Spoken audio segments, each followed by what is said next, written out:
Baik, kita lanjutkan kembali ya. Jadi saya mau menjelaskan dari detail ya terkait dengan tadi kelompok-kelompok yang termasuk akun real maupun akun nominal ya.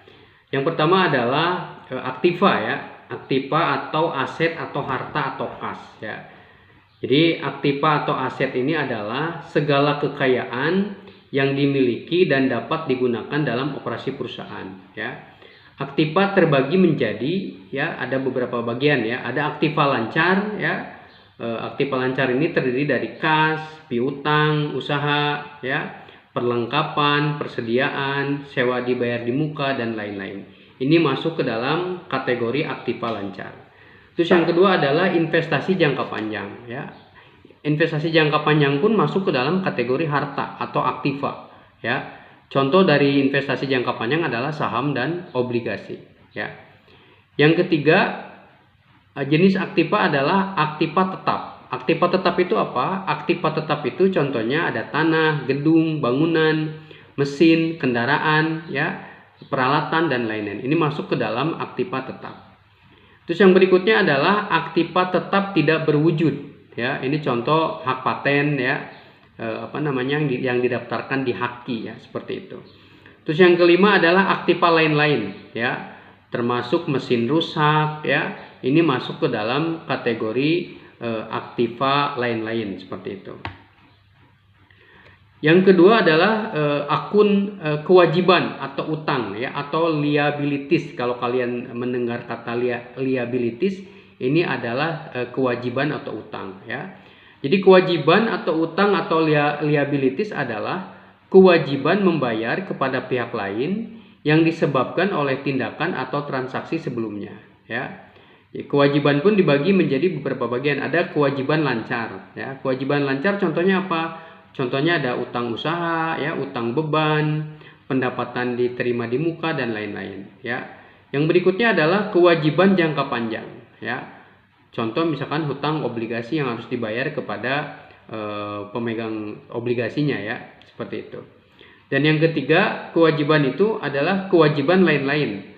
Contohnya adalah uang jaminan yang diterima dari pelanggan ya, atau uang muka. Itu boleh disebut sebagai kewajiban lain-lain seperti itu.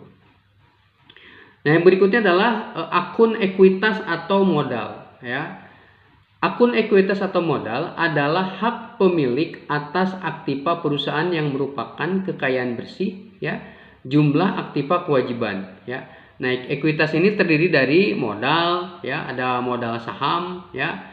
Terus kalau di koperasi ini ada simpanan pokok dan simpanan wajib. Ini masuk ke dalam akun atau masuk ke dalam akun ekuitas atau modal seperti itu. Nah, tadi tiga bagian itu masuk ke dalam akun real ya. Aktiva, kewajiban, ekuitas, liabilities, modal ya.